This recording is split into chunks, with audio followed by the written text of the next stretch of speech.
하나님께 감사하면서 하나님의 은혜를 구하시고 또 그 은혜 가운데 주시는 하나님의 평강을 누리며 살아가는 저와 여러분 되시기를 주의 이름으로 간절히 축원합니다. 우리 좌우에 앞뒤에 계신 분들하고 한 번 더 인사하겠습니다. 이번에는 사랑합니다, 감사합니다. 손 앞으로 하시고 시작. 사랑합니다, 감사합니다. 네, 새해에는 늘 주님 안에서 사랑하는 저와 여러분 되시고 늘 감사하면서 하나님의 은혜 가운데 살아가시기를 간절히 소망합니다. 2014년도에 여러분 영국의 BBC 방송 있죠? 그 BBC 방송에서 다큐멘터리를 이제 많이 만드는데 2014년도에 아주 희귀하고 신기한 영상을 그분들이 찍었어요. 다큐멘터리를 보냈는데 어떤 거냐면 바닷속의 생물들을 이렇게 관찰하는 그런 건데 돌고래들이 찍혔습니다. 한 30분 정도. 근데 참 신기한 게 찍혔어요. 돌고래들이 무리를 지어서 막 이렇게 헤엄을 치는데 갑자기 보고가 나타났어요.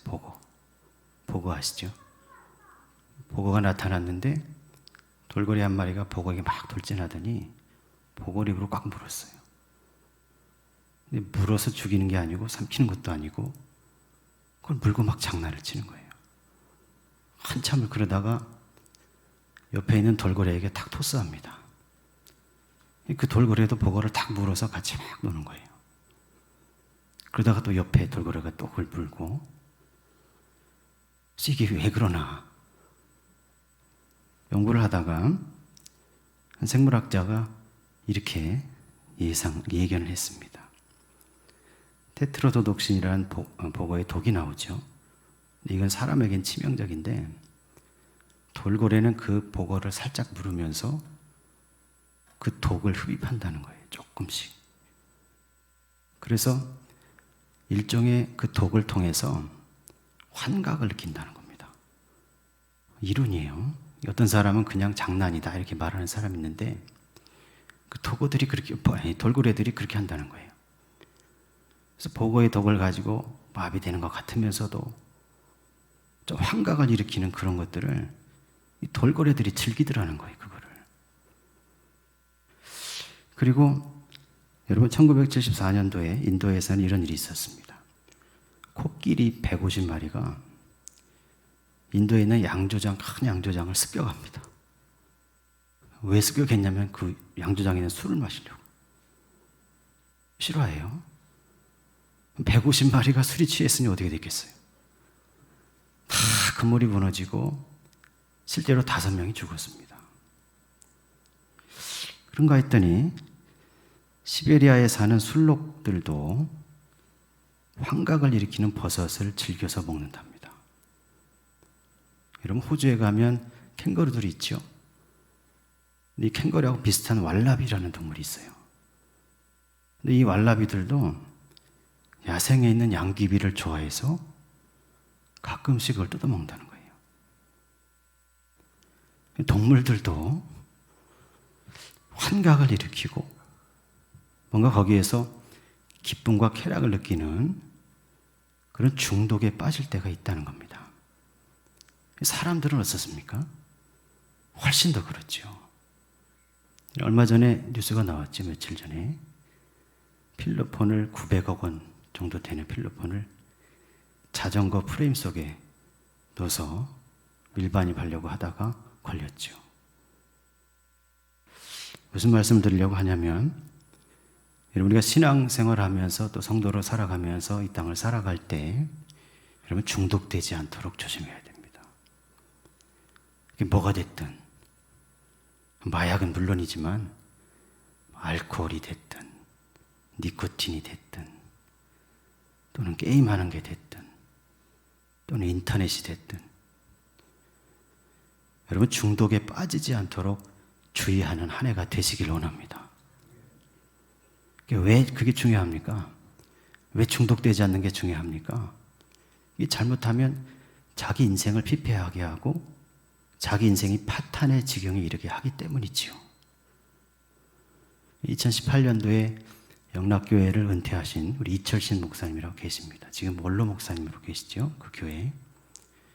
근데 그 목사님이 설교할 때 온전한 성도, 온전한 구원의 3단계가 있다, 그런 말씀하신 적이 있어요.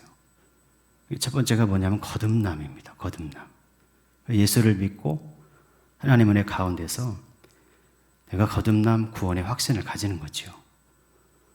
거듭났으면 그 다음 단계가 뭐냐면 성화되는 단계입니다. 죽을 때까지 그 이후에는 말씀의 기준을 가지고 내가 거룩하게 살기 위해서 애쓰고 노력해야 된다는 겁니다. 그리고 세 번째가 뭐냐면 이제 영화되는 단계가 있다는 거예요. 내가 죽어서 하나님 앞에 가서 정말 영화돼서 하나님과 함께하는 영생에 들어가는 그런 단계가 있다는 거죠. 그런데 이 성화되고 영화되는 것을 방해하고 장애를 주는 가장 중요한 원인이 바로 중독증이라는 겁니다. 한때 내가 예수 그리스도를 믿으면서 구원의 확신을 가진 성도로 내가 구원받았다는 그런 믿음을 가지고 서는데, 그런데 이 중독증을 해결하지 못하면 이게 자칫하면 다시 돌아간다는 거예요. 오늘 저와 여러분이 예배드리면서 내 삶에 중독되어 있는 건 없는지 돌아보시기를 원합니다.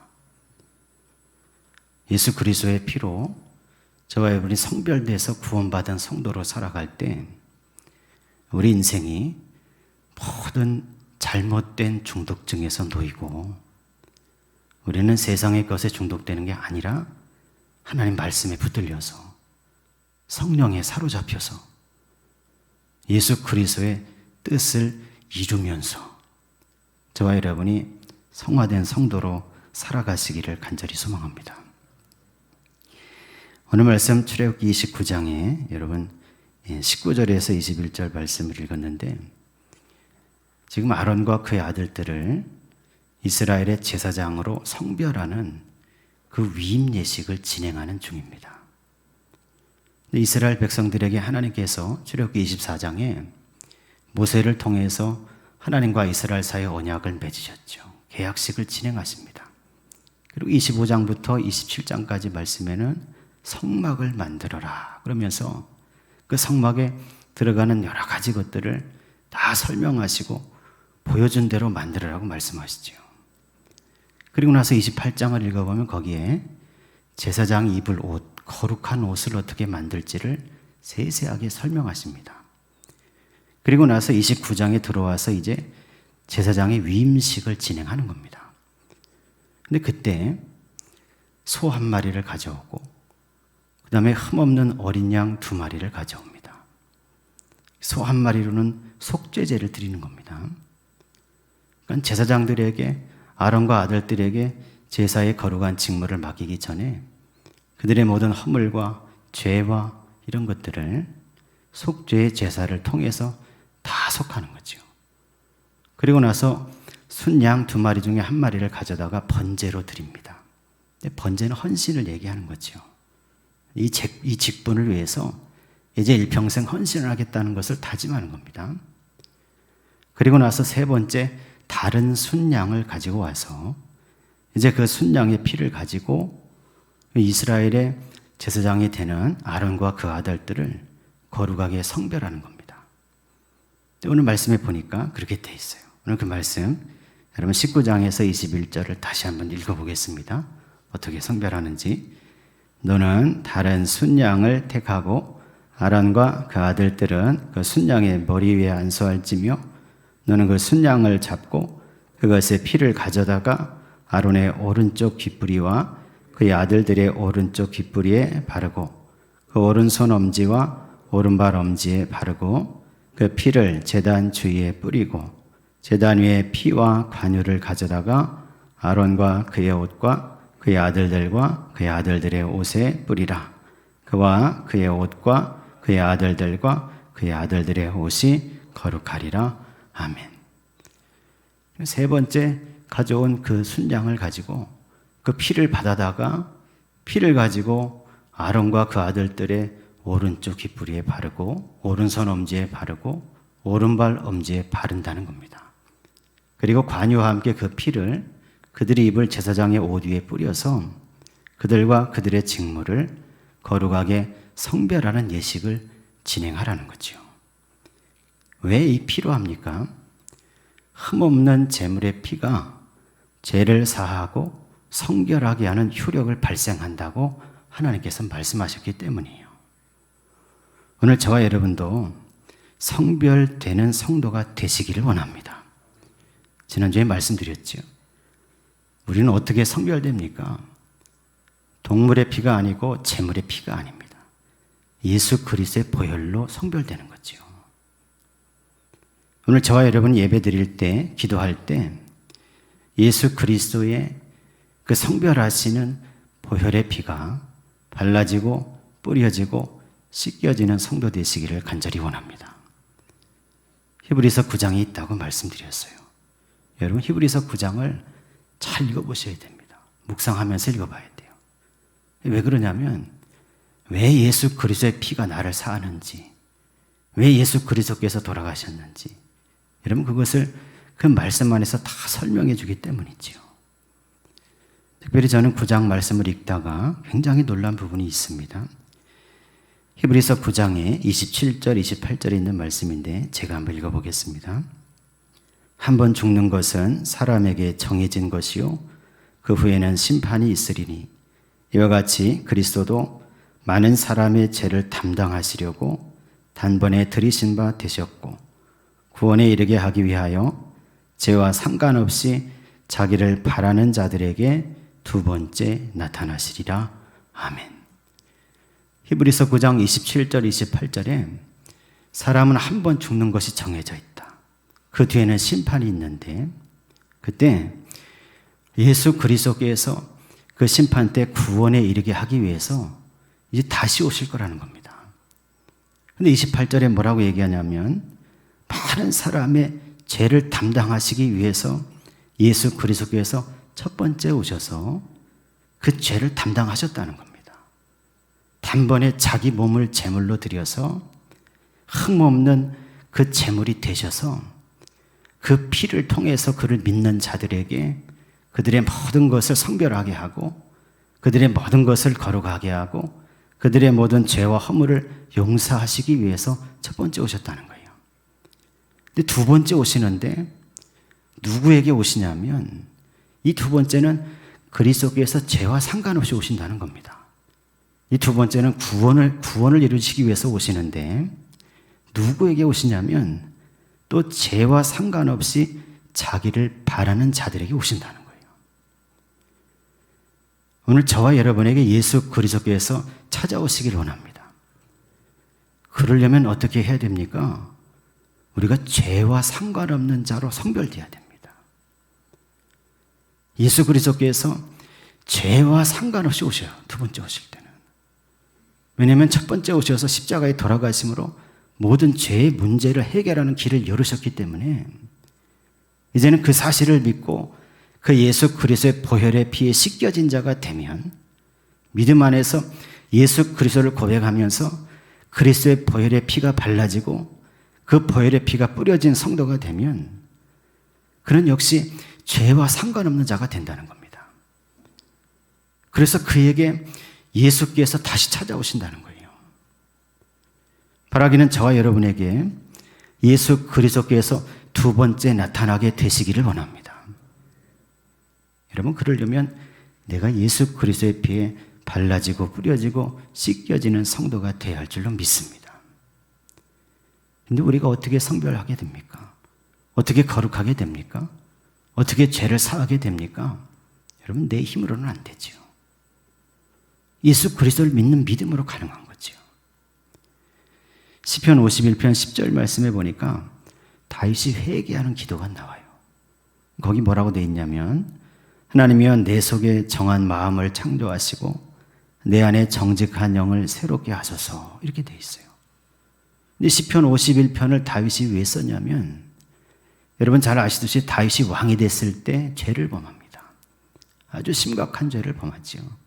자기의 충신이었던 우리아의 아내 밧세바를 범하는 겁니다. 그 사실을 감추기 위해서 우리아를 사지로 보내서 죽음에 이르게 하죠. 그 일이 아무도 모르게 넘어간 줄 알았는데 나중에 하나님이 선지자 나단을 통해서 다윗에게 가서 그걸 지적합니다. 다윗이 그것을 깨닫고 이제 자기를 회개하는 겁니다. 회개하면서 지은 시편이 시편 51편이라는 말씀이에요. 근데 거기서 뭐라고 얘기하냐면 내 속에 정한 마음을 창조하시고 내 안에 정직한 영을 새롭게 하소서, 그렇게 간구하는 겁니다. 여러분, 우리가 회개하려면 어떻게 해야 됩니까? 내가 잘못한 대상에게 찾아가서 먼저 용서를 구하고 그와 화해하는 일이 먼저 있어야 돼요. 근데 다윗은 그렇게 할 수 없습니다. 왜? 죽었잖아요, 우리아가.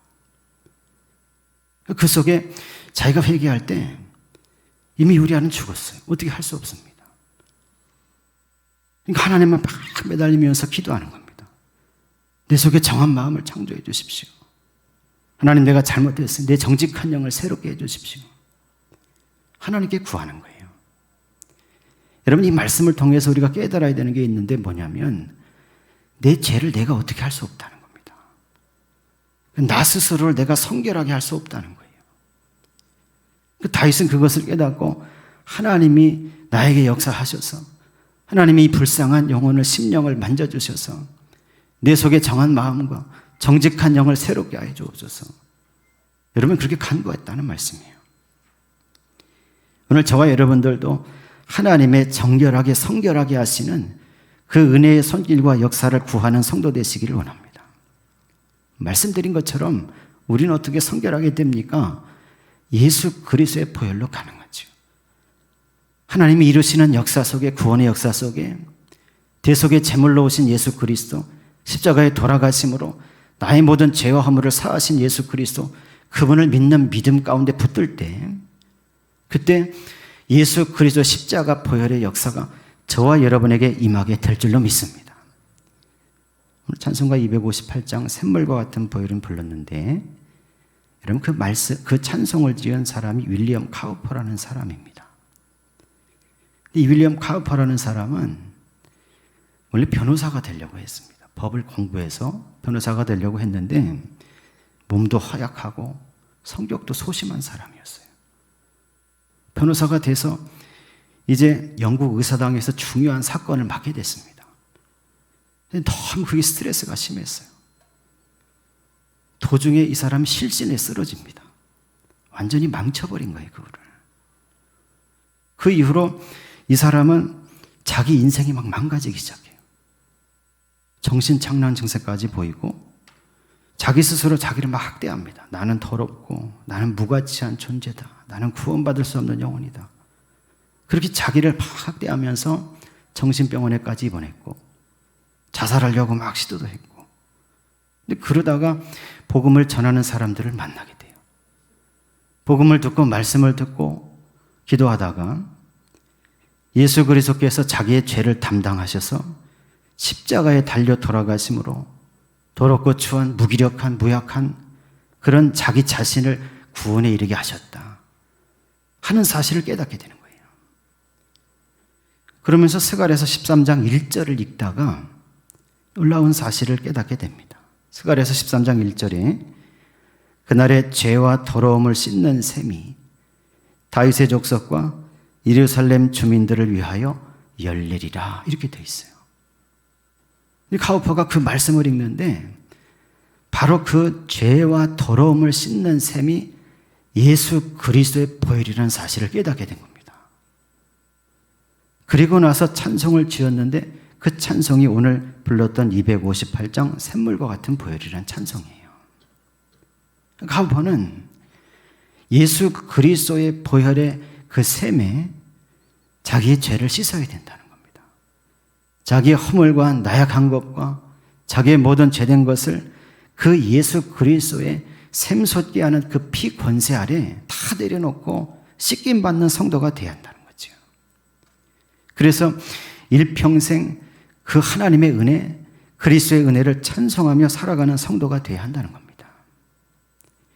오늘 저와 여러분이 예수 그리스도의 보혈로 다 씻겨지는 성도가 되시기를 원합니다. 여러분, 그리스도의 보혈로 씻겨지는 것이 왜 중요합니까? 왜 내가 성별된 성도가 되는 것이 중요합니까? 내가 성별되고 씻겨진 심령이 되어야 거기에 성령으로 하나님이 함께 하시는 거죠. 하나님의 성령이 함께해야 거듭난 성도가 되는 겁니다. 여러분, 새들을 참 많이 보시죠. 비가 올 때 새들을 한번 관찰해 보시기를 바라요.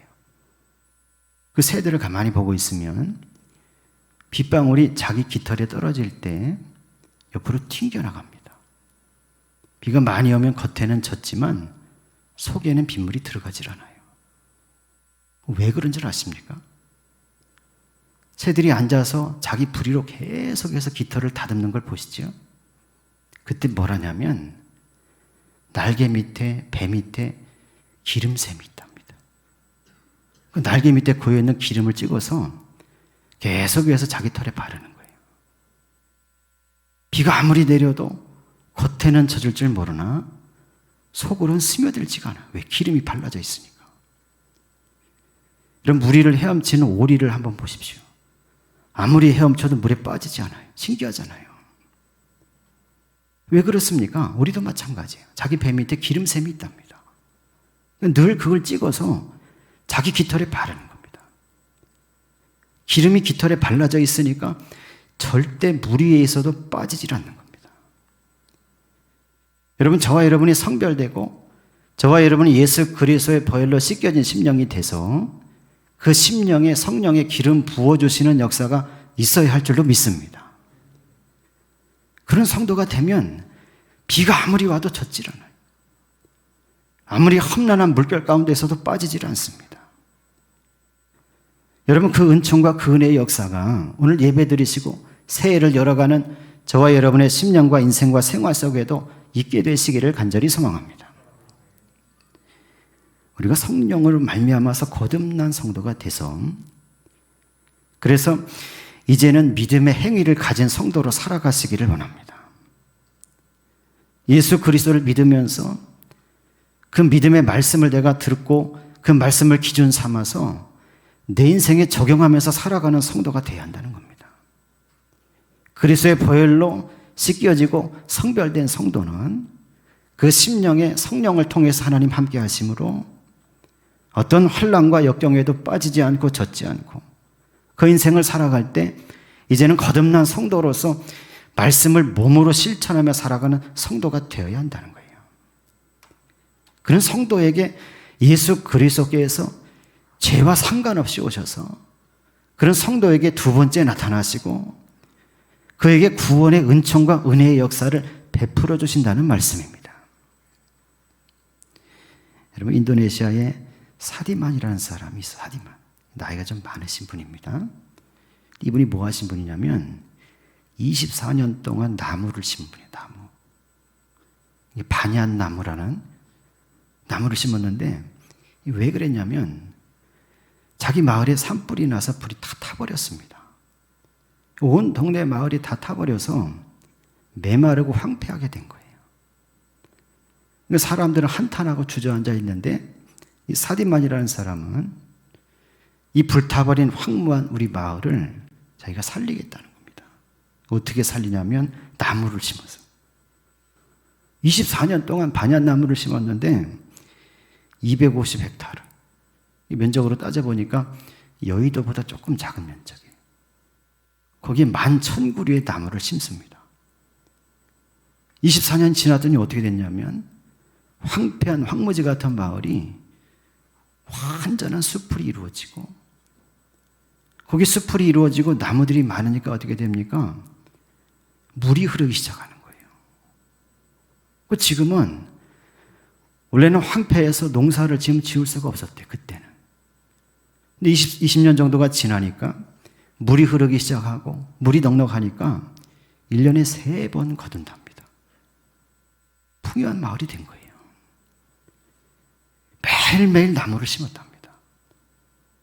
오늘 저와 여러분들도 이 사디만처럼 예수 그리스도의 그 은혜 가운데 하나님의 말씀의 씨앗을 내 인생의 그 믿음의 행위를 가지고 내가 행하는 믿음으로 그 말씀의 씨앗을 심어가는 성도가 되시기를 원합니다. 메마른 심령이 황폐한 심령이 메마른 인생이 그리스도의 말씀이 심겨질 때 거기에 생수가 솟아나고 거기에 하나님의 역사하셔서 열매가 맺어지는 그런 인생으로 변화되게 될 줄로 믿습니다. 여러분, 우리는 하나님의 눈을 의식해야 됩니다. 많은 사람들이 사람 눈 의식하며 살죠. 여러분, 옛날에 미국 법원에서 그런 판결을 내린 적이 있어요. 실제로 음주운전해서 판결을 받은, 유죄 실형을 받은 사람들에게 이렇게 두 가지 선택지를 주고 선택하라고 했답니다. 하나는 뭐냐면, 당신의 차 뒤에다가 이제 앞으로 나는 음주운전으로 유죄를 받은 사람입니다, 그 표를 붙이고 다니든지, 그게 아니면 6개월 동안, 아니 1년 동안 음주운전 고치는 그 프로그램에 들어가든지, 둘 중에 하나를 선택하라고 했대요. 그러니까 모든 사람들이 뭘 선택했냐면 음주운전 프로그램 들어가는 걸 선택했다는 거예요. 왜 그랬냐면 자기 차 뒤에다가 음주운전 한 사람이란 표딱지를 붙이고 다니는 게 창피해서. 그 사람들은 다른 사람 눈치 보는 그렇게 눈치를 보고 다른 사람 창피한 건 그렇게 수치스럽게 생각한다는 거예요. 근데 여러분, 사실은 우리가 누구 눈치를 봐야 됩니까? 살아계신 하나님의 눈치를 봐야죠. 오늘 저와 여러분이 말씀을 몸으로 살아가는 성도가 되시기를 원합니다. 내 인생을 바라보시는 하나님이 계시다는 사실을 기억해야 됩니다. 다른 사람 눈치를 보는 것보다 살아계셔서 내 심령을 꿰뚫어 보시고 내가 어떻게 내 일상의 삶 속에 살고 있는지를 들여다보시는 그 하나님의 눈치를 봐야 됩니다. 어떤 목사님이 교회 부임해서 설교를 했어요. 부임 설교 은혜스럽게 했습니다. 다음 주가 됐어요. 두 번째 주가. 사람들이 막 기대를 하고 왔죠. 근데 지난주하고 똑같은 설교를 하셨대요. 목사님이 지난주 했던 걸 까먹었나 보다. 했다는 사실을 또 하시는구나. 그 다음 주가 됐어요. 셋째 주가 됐는데 또 똑같은 설교를 하시는 거예요. 이것도 집사님 물어봤대요. 목사님 붙잡고, 목사님 왜 매주 똑같은 설교만 하십니까? 그랬더니 그 목사님 하시는 말씀이 이렇게 말씀하셨대요. 여러분들이 이 말씀을 정말로 삶 속에 적용할 때 그때 저는 새로운 설교를 시작할 예정입니다, 그러시더래요. 여러분, 야고보서 1장 22절에 이런 말씀이 있어요.